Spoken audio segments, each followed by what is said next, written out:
우리 하나님께서 오늘 주시는 말씀은 마가복음 11장 7절에서 25절입니다. 마가복음 11장 7절에서 25절.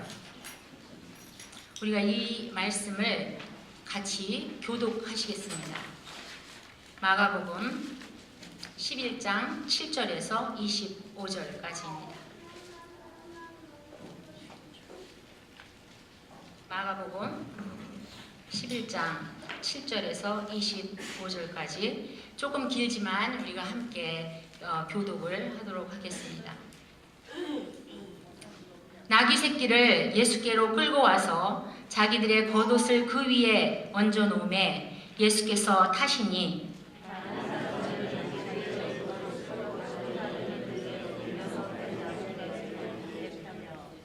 앞에서 가고 뒤에서 따르는 자들이 소리 지르되 호산나 찬양하리로다 주의 이름으로 오시는 이여.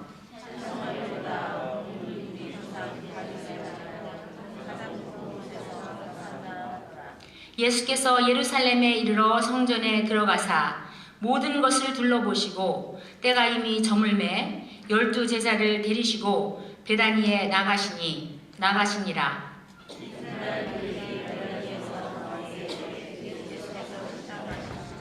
멀리서 잎사귀 있는 한 무화과 나무를 보시고 혹 그 나무에 무엇이 있을까 하여 가셨더니 가서 보신즉 잎사귀 외에 아무것도 없더라. 이는 무화과의 때가 아님이라.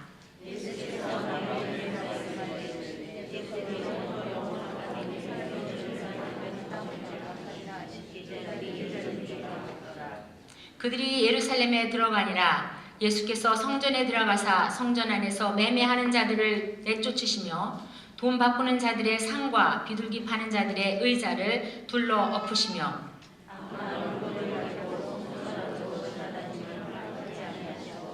이에 가르쳐 이르시되 기록된 바 내 집은 만민이 기도하는 집이라 칭함을 받으리라 고 하지 아니하였느냐. 너희는 강도의 소굴을 만들었도다 하시매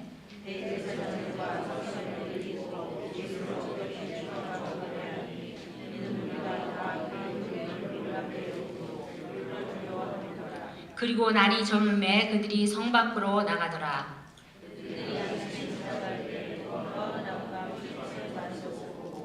베드로가 생각이 나서 여짜오되 랍비여 보소서 저주하신 무화과 나무가 말랐나이다.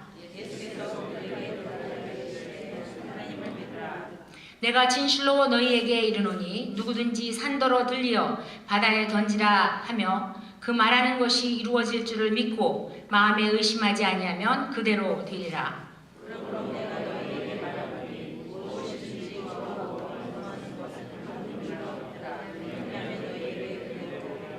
서서 기도할 때에 아무에게나 혐의가 있거든 용서하라. 그리하여야 하늘에 계신 너희 아버지께서도 너희 허물을 사하여 주시리라 하시니라. 아멘. 오늘은 예수님께서 예루살렘에 나귀를 타고 입성하신 종려 주일입니다. 오늘은 종려 주일이 되겠고 그리고 금요일이 되면 예수님께서 십자가에 못 박히는 그러한 성금요일이 되고 그리고 3일 만에 부활하신 그 부활을 축하하는 부활주일이 다가옵니다. 우리 기독교에서는 가장 중요한 주간입니다. 우리가 이 주간을 순환주간이라고도 하고 고난주간이라고도 이렇게 합니다.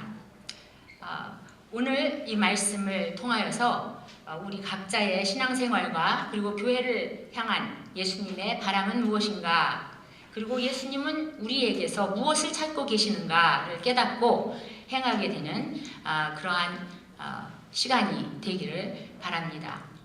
우리가 한번 상상을 해보겠습니다. 예수님이 오늘 이 교회에 오신다면 우리는 어떤 모습으로 예수님을 영접하고 있을까? 이 시간에 예수님이 우리가 예배하는 이 장소에 이곳에 걸어 들어오고 계시다면 우리는 어떤 반응을 보일까? 실망, 놀라움, 아니면 두려움, 아니면 경이로움, 아니면 반가움, 기쁨으로 예수님을 만날까? 나는 과연 어떠한 모습으로 예수님을 맞이하게 될까? 나는 과연 예수님께 달려가서 기쁜 마음으로 예수님을 영접해 드릴 수 있을까? 이제는 한번 예수님의 입장으로 상상해 볼까요? 예수님이 우리 교회에 오셔서 성도님들을 보시면 어떤 반응을 보이실까? 나를 보시고 예수님은 어떻게 반응을 하실까? 교회를 둘러보시면서 예수님은 어떻게 반응하시고 뭐라고 말씀하실까? 제일 먼저 우리에게 자랑거리인 영화부를 둘러보시면서 예수님은 뭐라고 말씀을 하실까? 그곳에서 수고하고 있는 우리 쥐지영 선생님하고 준호 형제를 보고 어떻게 예수님이 말씀하실까? 그리고 차영지 어린이 주일학교를 보시고 예수님은 뭐라고 하실까? 학생회를 둘러보시고 예수님은 어떻게 반응해 보이실까? 한국말 청년부를 보고 무엇이라고 말씀하실까? 영어부 청년부를 돌아보시고 뭐라고 말씀하실까? 작년 일부 예배를 보시고 뭐라고 말씀하실까? 그리고 영어 작년부 돌아오시고 예수님은 뭐라고 말씀하시고 반응하실까? 그리고 오늘 예배드리는 우리에게 예수님은 어떻게 말씀을 하실까? 어린들의 친교하는 모습을 보시고 예수님은 어떻게 말씀하시고 또 아이들이 운동하고 그리고 청년들이 교제하는 모습 속에서 예수님은 무엇이라고 말씀을 하실까? 수요 예배 때마다 목요 예배 그리고 토요 새벽 기도에 예수님이 오시고 무엇이라고 말씀하실까? 각 가정을 신방하시고 각 사업체를 돌아보시고 예수님은 뭐라고 하실까? 우리는 과연 문을 활짝 열고 자신 있게 예수님 오세요. 우리가 이렇게 살고 있습니다. 우리가 이렇게 하고 있습니다. 라고 할 수 있을까? 내 가정에, 내 직장에, 내 사업체에, 내 교회에 와주세요. 예수님을 두려움 없이 기쁜 마음으로 과연 영접할 수 있을까? 감추고 싶은 것은 없을까? 예수님께 이거는 보여드릴 수 없어서 감추고 당황하는 모습은 보여주지 않을까? 여러분은 예수님이 어떤 모습으로 왔으면 좋겠어요? 혹 자신이 상상했던 그 예수님과 너무 모습이 다르기 때문에 오히려 그 예수님을 냉대하고 그리고 내쫓아버리는 그러한 실수를 범하지 않을까 염려스럽기도 합니다. 본문 말씀에 우리가 보면 예수님이 나귀를 타시고 예루살렘으로 오시는 길에 많은 사람들이 자기들의 겉옷을 깔고 펴서 길 위에 깔고 그리고 어떤 사람들은 종려나무가지를 꺾어서 흔들면서 또 어떤 사람은 그것을 길거리에 깔아놓고 소리쳐서 외칩니다. 호산나 주님의 이름으로 오시는 이가 복이 있도다. 호산나 blessed is he who comes in the name of the Lord. 삶에 찌들고 그리고 힘든 이 민중들의 희망이 담긴 외침입니다. 다가오는 우리 조상 다윗의 나라가 복이 있도다. 가장 높은 곳에서 호산나 우리를 구원하소서. 호산나는 구원하소서라는 뜻입니다. Blessed is the coming kingdom of our father David. 호산나 in the highest.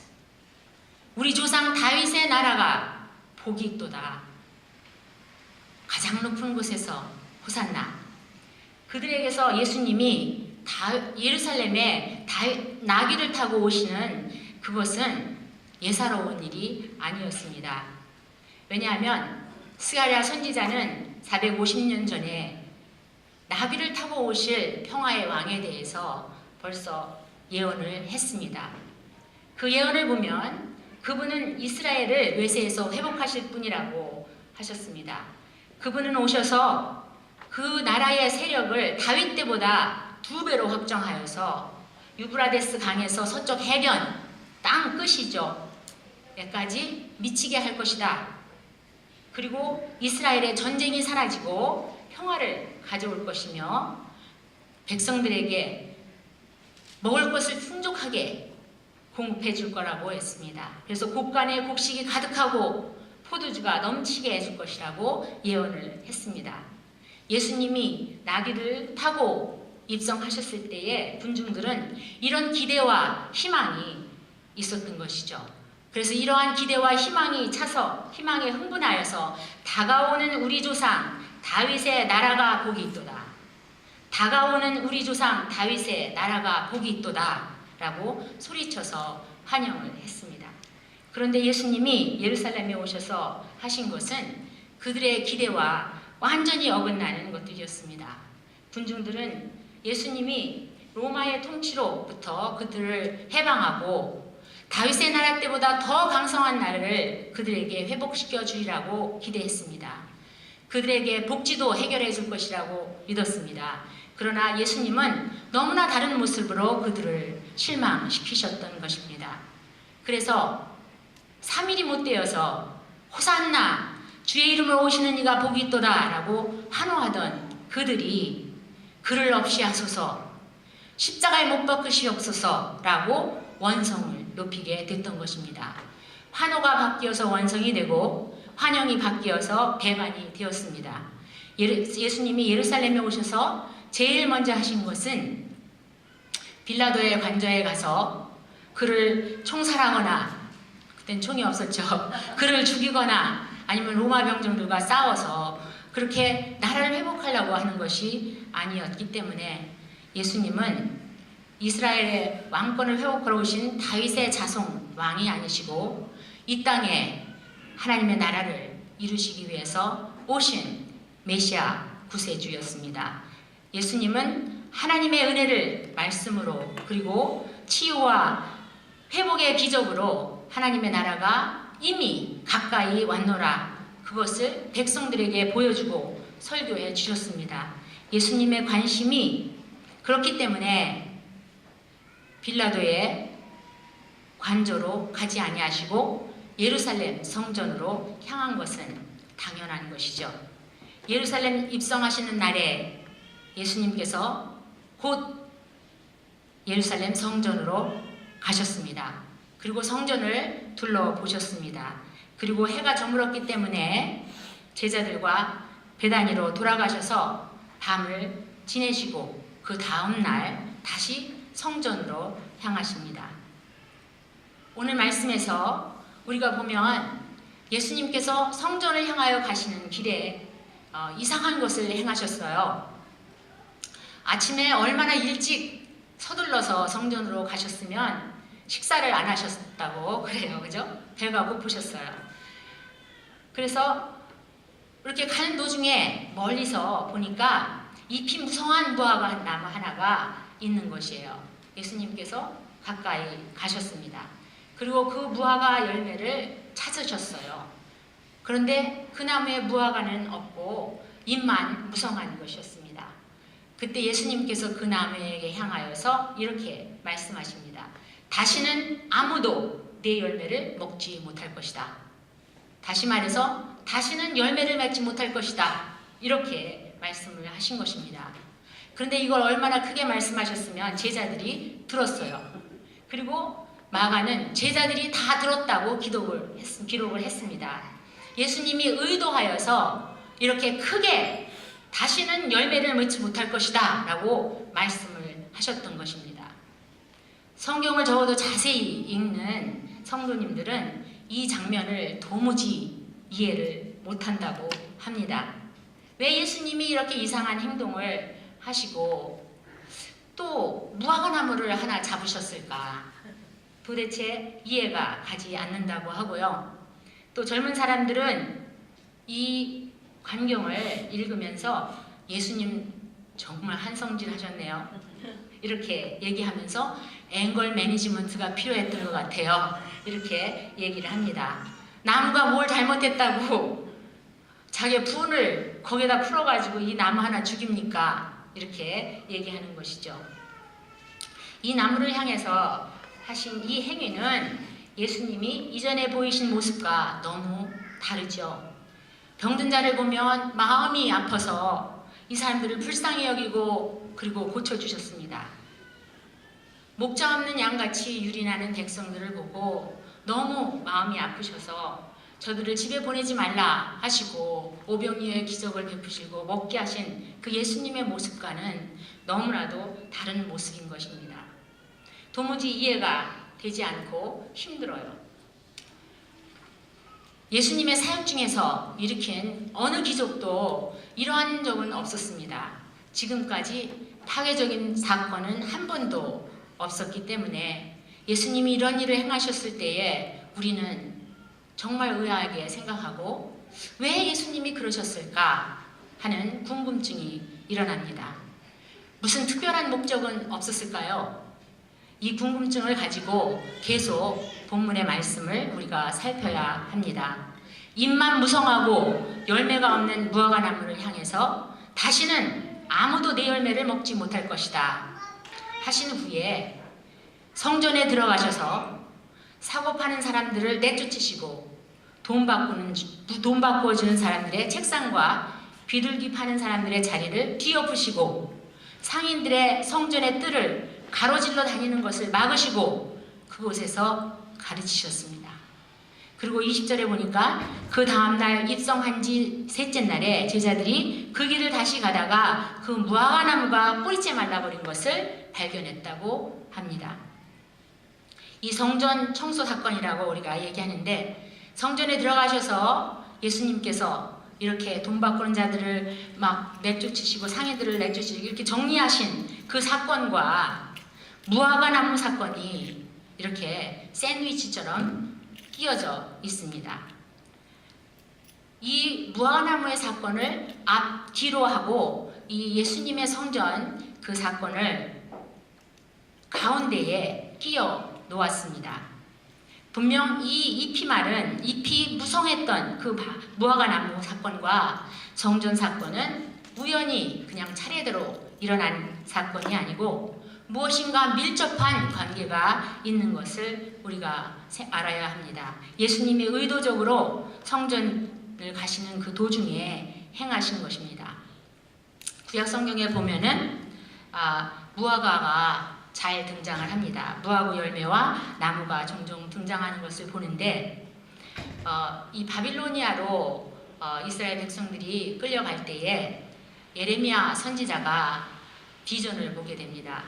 그 비전에서 하나님께서 예레미야 선지자에게 두 광주리에 무화과가 가득한 그 광주리를 보여주시는데 하나는 다 썩은 무화과고 하나는 아주 좋은 무화과를 보여주십니다. 그러면서 예레미야에게 너가 무엇을 보느냐 하니까 예레미야가 내가 두 광주리를 보는데 하나는 무화과가 다 썩었고 하나는 무화과가 정말 좋은 무화과로 가득 찬 광주리입니다. 이렇게 대답을 하니까 하나님께서 하시는 말씀이 내가 지금 너희들이 생각할 때 망할 것이다 생각하는 이 무화과 이 백성들을 나는 좋은 무화과로 보겠다. 좋은 무화과처럼 여기겠다 하면서 내가 그들을 잘 돌봐주겠고 그들을 다시 이 땅으로 데려오겠다.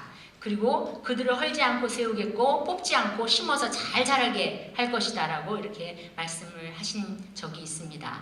그러면 이 성경에서 나오는 이 무화과는 그 이스라엘 백성들을 상징하는 그러한 말이기도 합니다. 오늘 이 예수님께서 우리에게 보여주시는 이 무화과의 사건, 거기에 나오는 이 무화과는 어떠한 것일까? 무엇을 얘기하는 것일까? 하는 거죠. 잎만 무성하고 열매 없는 무화과 나무를 뿌리채 말라버리게 하신 이 사건을 통해서 예수님이 작정하고 제자들에게 가르치려고 했던 그 메시지는 무엇인가? 한번 우리가 생각해 볼 필요가 있습니다. 제자들이 성전을 돌아볼 때에 그 성전이 너무 아름다웠어요. 나사렛에서 살던 이 제자들이 예루살렘으로 와서 이 성전을 볼 때 너무나 그 성전이 규모에 놀라고 그 아름다움과 웅장함에 놀랐습니다. 그래서 우리가 성경을 잘 보면 제자들이 그것을 보고 예수님 앞에 와, 이 성전 진짜 멋있죠? 이 웅장함이 대단하죠? 이렇게 표현하는 것을 우리가 볼 수가 있습니다. 그 모양과 그 건축 양식이 얼마나 아름다웠는지 솔로몬의 성전은 될 것도 아니게 그렇게 아름답게 지어진 성전이었습니다. 그 성전은 헤롯 대왕이 이스라엘 사람들의 마음을 사기 위해서 아주 큰 프로젝트로 짓기 시작했는데, 예수님이 방문하셨을 때에 그 요한복음에 보면은요, 예수님이 이 성전을 헐라 그러면 내가 3일 만에 다시 세우리라 이렇게 말씀하신 것을 듣고 그 군중들이 너무나 화가 나가지고, 아니 무슨 말이냐고, 이 성전이 46년이 걸려서 이렇게 지어졌는데 당신이 3일 만에 세울 수 있습니까? 이렇게 답변하는 것을 보면, 이 헤롯 대왕이 46년 동안에 예수님이 방문했을 때 벌써 그렇게 지어졌고, 그 후에도 60몇 년까지 이게 지어졌어요. 그러면은 얼마나 아름다운 성전이었겠어요. 35에이커에 지은 이 웅장한 그 성전, 이거를 이 사람들이 보는 것이죠. 그 아름다움에 경탄하여서 보소서 예수님, 이렇게 아름다운 성전이지 않습니까? 이렇게 말했을 정도로 그 성전이 아름다웠습니다. 예수님께서 그 성전에 들어가셨습니다. 그리고 그 성전에 들어갔을 때에 벌어진 광경은 정말로 실망스럽고 정말 예수님을 분노하게 하는 광경이 벌어진 것입니다. 그래서 15절에 보니까 하나님을 만나고 하나님을 예배하는 그 성전이 부정부패의 산실이 되어버린 것을 우리가 볼 수가 있습니다. 번제에 사용해야 할 코셔, 깨끗한 동물을 구입하려면 이 성전에 와서 사는 것이 가장 편리하고 그리고 안전하기도 하기 때문에 사람들은 이 성전 뜰에서 양을 팔고 사고 그리고 비둘기를 팔고 사는 일을 했습니다. 제사장들과 정치인들은 이러한 것을 묵인하고 허락해 주었습니다. 매년 한 번씩 성전세를 내려면 많은 사람들이 그때 6월절이 되어서 각 나라에서 아니면 각 지방에서 오게 되는데, 그들은 반드시 성전세를 거기 예루살렘에서 통용되는 돈으로 해야 되기 때문에 환전을 해야 됐습니다. 그래서 여기에서 보니까 6월절은 한 대목을 보는 계절이에요.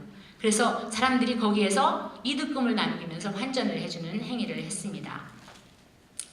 정치가들과 그리고 종교 지도자들은 이런 행위를 그냥 눈 감아주고 그 대신에 무엇인가 챙긴 것이죠. 예배의 장소인 그곳을 부정부패의 산실로 타락시켰던 것입니다.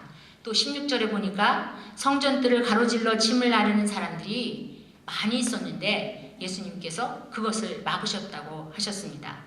감난산까지 가려면 성전들을 가로질러야만 지름길이기 때문에 사람들은 그 무거운 짐들을 가지고 갈 때에는 이 성전들을 지름길로 삼아서 나갔던 것입니다.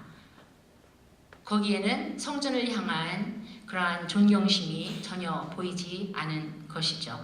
그 다음에 17절에 보니까 그들은 이기심과 욕심으로 약자를 사랑하고 약한 사람들을 사랑하고 그리고 이방인들에게 하나님을 전해야 할 사명을 잊은 채 하나님의 뜻을 거역하고 있었습니다. 예수님이 가장 분노했던 이유는 바로 여기에 있었던 것 같습니다. 성전에는 이방인들이 와서 예배에 참석할 수 있도록 이방인의 뜰을 마련해 놓고 있었습니다. 그런데 이 사람들은 자신들의 편의를 위해서 그곳에서 양을 주고 팔고 사고 팔고 그리고 비둘기를 사고 팔고 하면서 거기에서 또 성전세를 위해서 환전 행위를 하는 것을 그 이방인의 뜰에서 이방인이 와서 예배드릴 수 있도록 한 그 뜰에서 그들이 이렇게 이런 것들을 행하고 있었던 것입니다. 이 광경을 보시고 예수님은 어떻게 하셨나요? 채찍을 만드시고 성전에서 사고 파는 사람들을 내쫓았습니다. 돈 바꿔주는 사람들의 책상과 비둘기 파는 사람들의 자리를 뒤엎으셨습니다. 짐을 가지고 성전들을 가로질러 가지 못하도록 했습니다. 그리고 그들을 향해서 소리치셨습니다. 나의 집은 모든 민족이 기도하는 집이어야 하거늘 너희는 강도의 소굴로 만들었도다. 나의 집은 모든 민족들이 기도해야 할 집이거늘 너희들은 이 하나님의 집을 강도의 소굴로 만들었도다. 예수님께서 성전에 들어가셔서 이와 같이 하신 것은 그 당시 성전에서 동물을 팔고 그리고 성전세를 내기 위해서 환전하는 것이 못마땅하여서 그렇게 그것을 금지하는 그러한 단순한 행위로 보기보다는 오히려 당시에 이런 일이 벌어지도록 허락해주고 그것을 묵인하면서 그것을 통하여서 이득을 취하는 그러한 그 종교 중심 세력가들과 정치가들에 대해서 분노하시고 그리고 그들이 만들어 놓은 그런 체제에 항거하시는 그러한 혁명적 행위라고 우리가 볼 수가 있습니다. 뿐만 아니라 건물은 아름답고 웅장하지만 참 예배와 기도 그리고 모든 민족들을 하나님의 품으로 하나님의 마음으로 품고 그리고 진리를 담아내지 못하는 예루살렘 성전을 향한 하나님의 심판을 선고하신 것입니다. 18절에 그것을 알아차린 대제사장들과 율법학자들이 이 소식을 듣고 그때부터 예수님을 어떻게 하면 잡아 죽일 수 있을까 이렇게 방안을 찾기 시작했다고 하는 것입니다. 참으로 예수님께 분노를 일으키게 한 것은 성전이 세워진 목적이 잊어진 채 하나님을 예배하고 하나님의 가르침이 있어야 할 그곳에 대신 인간의 욕심을 채우는 장이 되고 오히려 이방인의 뜰에서 그러한 행위가 이루어짐으로써 하나님께서 그렇게도 원하시는 열방을 품는 그리고 열방을 품고 구원하시는 그 뜻을 오히려 그들이 방해하고 있었던 그 이유 때문입니다. 그 중에 바로 일반 사람들을 선도해야 할 지도자들이 있었고 그리고 그들은 그 사람들을 잘못 인도하고 있었습니다. 오늘날 우리의 교회의 모습은 어떤가 우리가 생각해 볼 필요가 있습니다. 예수님을 노하게 만든 성전과 그 모습과 비교해 볼 때 과연 우리는 어떠한 모습을 갖고 있는가? 크고 화려하여 사람들은 와 할 수 있지만 그러나 그 속에서 이루어지는 일은 하나님의 뜻과 완전히 반대되는 행위를 하고 있지는 않은가? 약한 자들을 품으시고 그리고 이방 사람들을 위하여서 품으신 하나님의 그 열정과 사랑은 우리가 무시하고 우리끼리 우리의 편의와 우리의 이익을 도모하지는 않는가? 세상의 둥풀이 되어서 많은 사람들을 선도해야 할 우리가 오히려 부정부패, 물신을 섬기며 우리가 오히려 하나님의 나라를 방해하지 않고 있는가? 그러면 나는 무죄한가? 나는 무죄하여서 그렇게 교회를 비난할 수 있는가? 나는 어떻게 비판할 만한 그러한 삶을 살고는 있는가? 무엇인가 분주한 것 같고 밖에서 볼 때에는 근사한 것 같은데 정작 내부를 들여다보면 하나님이 원하시는 것은 하지 않고 오히려 하나님의 뜻에 역행하는 것에 우리가 시간과 열정을 쏟고 있지는 않은 것인지 예수님께서 하루 종일 성전뜰에서 가르치시고 해가 저물어서 제자들과 성을 떠나셨습니다. 그 다음 날 그 무화과나무가 길을 지나가는데 완전히 말라 있는 것입니다. 뿌리채 말라 있는 것을 보고 베드로가 어제 예수님께서 무화과나무를 향해서 하신 말씀이 기억이 났습니다. 그래서 선생님 보세요. 저주하셨던 무화과가 완전히 뿌리채 말라버렸습니다. 라고 이야기를 합니다. 우리는 꼭 예수님이 그런 방법을 써야 했나? 예수님이 이스라엘 가보니까 나무 한 그루가 그렇게 귀한데 왜 이 잎이 무성한 이 나무를 죽이셨을까? 이렇게 생각하고 어떤 사람은 생태를 너무 사랑하는 사람들은 예수님 너무 심하셨네 이렇게 얘기하고 안타까워할 수가 있지만 그것이 초점이 아니라는 것을 우리가 지금쯤은 여러분들이 이해할 것이라고 생각합니다. 우리는 예수님께서 이 무화과를 통해서 제자들에게 각인시키고 싶으셨던 그 한 가지 레슨이 있는 것을 우리가 알고 있습니다. 그 가르침이 무엇일까? 예수님은 이 무화과 사건을, 그 나무를 말리시면서 제자들에게 영원히 기억하게 하시고 싶으신 그 우리에게 주고자 하는 레슨은, 그 교훈은 무엇일까 생각해 볼 필요가 있습니다. 예수님이 원하셨던 것, 간절히 보기를 원하셨던 것, 그 열매가 없는 무화과 나무를 말라버리게 하신 것처럼 열매 없는 성전, 그 성전의 멸망은 명백한 결과가 되겠습니다. 그리고 잎만 무화과 나무와 같이 열매가 없는 교회는 예수님께서 그냥 관가하지 않을 것입니다. 오히려 십자가의 도에 어긋나는 것만 행하여 나아가는 그러한 교회는 하나님의 심판을 또한 면할 수가 없게 될 것입니다. 예수님은 제자들에게, 그리고 나아가서 우리들에게 예루살렘 성전에서 보여진 그 근사하고 멋있는 그 건물, 그러나 그 속에 들어가 보니까 오히려 본질을 잃어버리고, 그리고 하나님께 역행하는 모습들을 보여주는 것을 보여주셨습니다. 그리고 우리가 새롭게 다르게 새롭게 세워지는 믿음의 공동체는 어떠한 공동체여야 되는가 하는 것을 예수님께서 우리에게 말씀해 주시고 싶으십니다.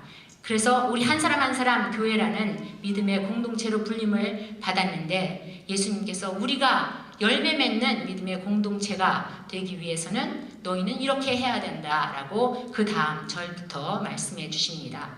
세 가지 요소를 우리가 예수님의 말씀을 통하여서 찾아볼 수가 있는데요. 과연 우리가 열매 맺는 성도로 살기 위해서, 그리고 열매 맺는 그러한 믿음의 공동체를 이루기 위해서는 이것을 너희가 반드시 기억해야 된다고 예수님께서 우리에게 말씀해 주십니다. 22절에 보니까 예수님께서 하나님을 믿어라 이렇게 말씀해 주십니다. 하나님을 믿어라. 우리가 열매를 맺는 그러한 신앙생활과 그리고 교회를 이루기 위해서는 제1의 조건이 하나님을 믿어라 하는 것입니다.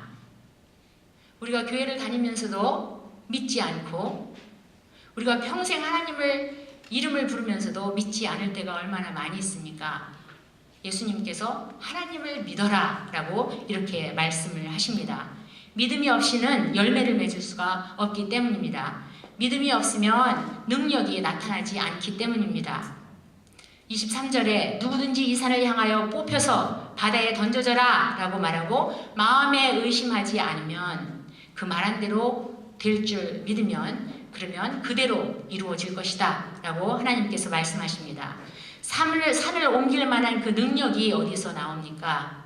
바로 하나님을 믿는 믿음에서 나온다고 말씀을 해주시는 것입니다. 반대로 우리가 하나님을 믿지 않기 때문에, 하나님을 인정하고 하나님을 믿지 않기 때문에 얼마나 하나님의 능력을 제한할 때가 많이 있습니까? 지금 우리 교회를 맡고 있는 산, 그것은 무엇일까?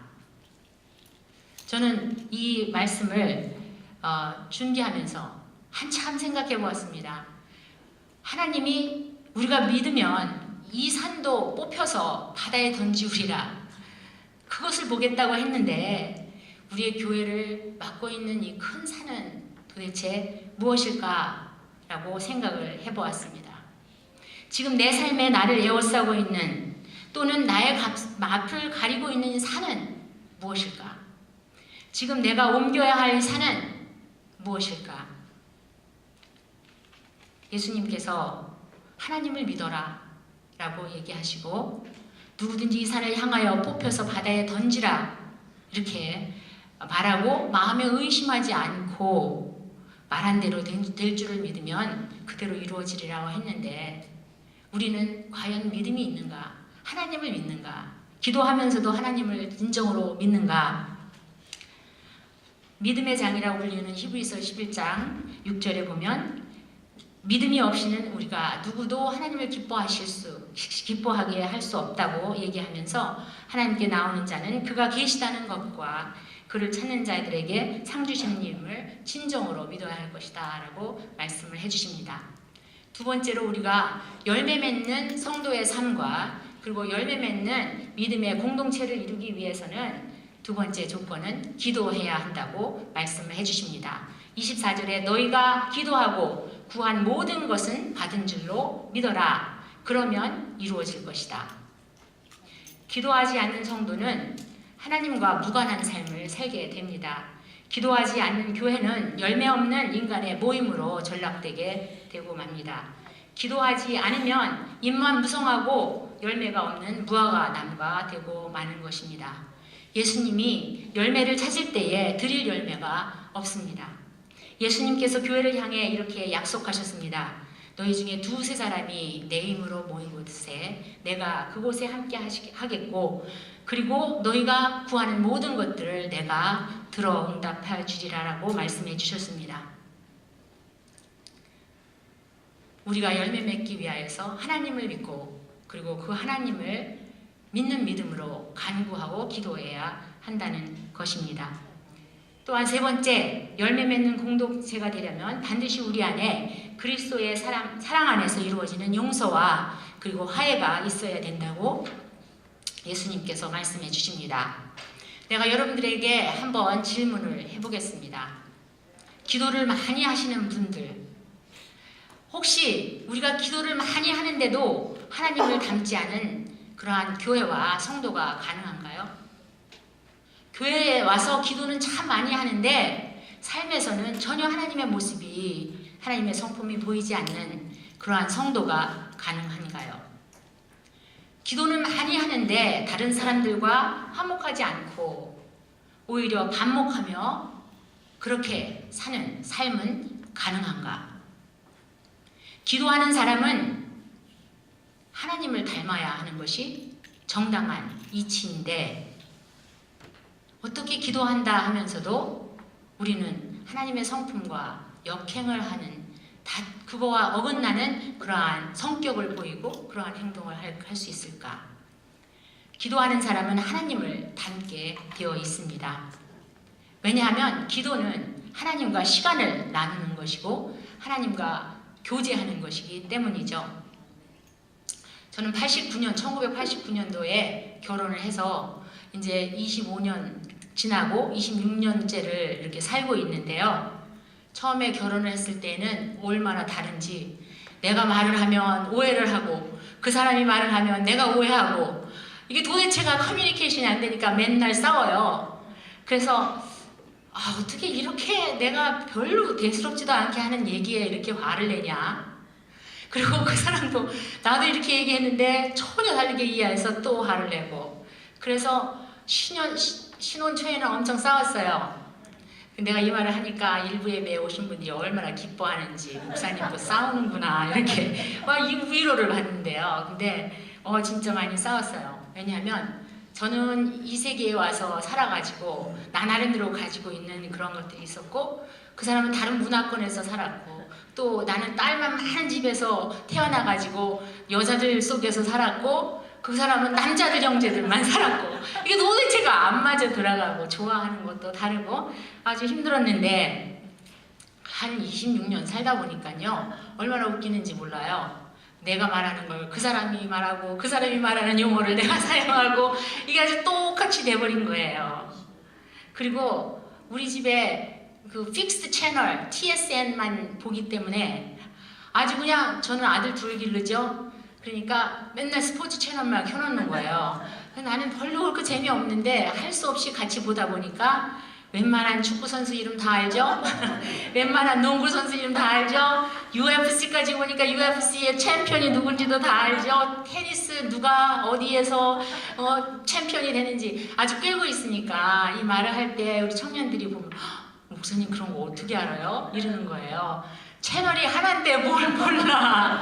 맨날 듣는 게 그거고 얘기하는 게 그건데 그래서 와 이렇게 사람이 시간을 같이 하다 보면 닮아지는구나. 이 교제를 많이 하다 보면 용어도 비슷해지고 말하는 것도 비슷해지고 먹는 것도 비슷해지고 이렇게 닮아가는데 기도를 한다는 것은 하나님 앞에 나와서 하나님과 교제하는 것이고 하나님과 시간을 보내는 것이에요. 그래서 이 성품이 하나님을 닮지 않으면 그건 이상한 거예요. 사실은. 기도는 하나님과 함께하는 시간이고 그렇기 때문에 우리가 함께하는 시간이 길수록 하나님의 속성을 담게 되는 것은 자연스러운 현상이고 이치입니다. 하나님께 기도하다 보니 용서하게 되고 하나님께 기도하다 보니까 남의 결점을 들추어내고 비판하는 것을 좋아하던 내가 변하여서 사람들을 칭찬해주고 높여주고 그리고 용서하는 그러한 사람이 되어가는 것입니다. 그 이유는 하나님은 사랑이기 때문이죠. 하나님은 사랑이시라. 그리고 사랑은 허다한 죄를 덮느니라 라고 성경이 말씀하고 있습니다. 그래서 예수님께서 25절에 보니까 너희가 기도할 때에 다른 사람과 원수된 일이 있으면 그를 용서하여라. 그래야 하늘에 계신 너희 아버지께서도 너희의 죄를 용서할 것이다 라고 말씀해 주십니다. 오늘은 종려주일로 우리가 보내고 있습니다. 예수님께서 예루살렘에 평화의 왕으로 오실 때에 군중들은 환호했지만 곧 그들이 원하던 메시아가 아니었으므로 등을 돌려버렸습니다. 사람들은 하나님의 뜻과는 전혀 다르게 자신들의 사리사욕과 편의를 추구하면서 하나님의 정의와 자비를 무시하고 만민들을 위한 기도하는 집이 되어야 할 그 성전을 강도의 굴려로 만들어 버렸습니다. 즉 예루살렘 성전은 겉으로 보기에는 그렇게 아름답고 웅장한 그러한 성전이었지만 속에 들어가 보니까 잎만 무성한 무화과 나무와 같았던 것입니다.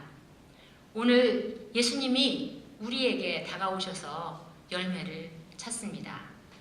과연 나는 잎만 무성한 무화과 나무인가? 나는 예수님이 찾으실 때에 그 풍성한 열매를 드릴 수 있는 그러한 열매를 많이 맺은 무화과 나무일까? 우리의 교회에 오셔서 예수님께서 열매를 찾으십니다.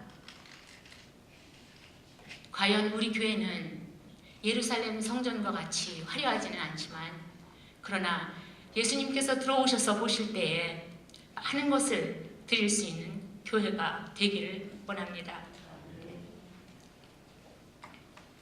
우리의 말씀의 교회 성도님들은 모두가 잎만 무성하여서 멸망당하는 무화과 나무가 아니라 예수님께서 찾아오실 때에 정말로 많은 열매를 안겨드릴 수 있는 그러한 풍성한 삶, 그러한 삶이 되기를 간절히 바랍니다.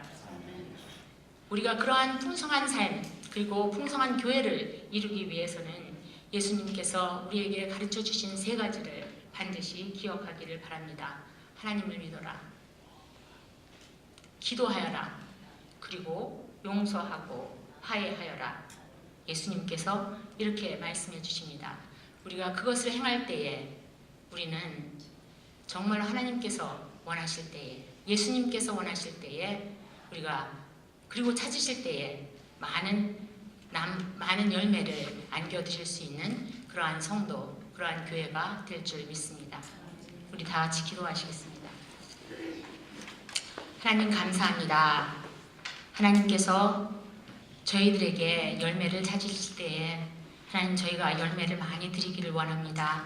하나님 매일매일 저희가 하나님 앞에 나와서 기도하고 하나님의 성품을 닮음으로 말미암아서 하나님께서 원하시는 그 삶을 살고 많은 사람들을 구원하는 그러한 저희들의 삶이 되도록 축복하여 주시옵소서.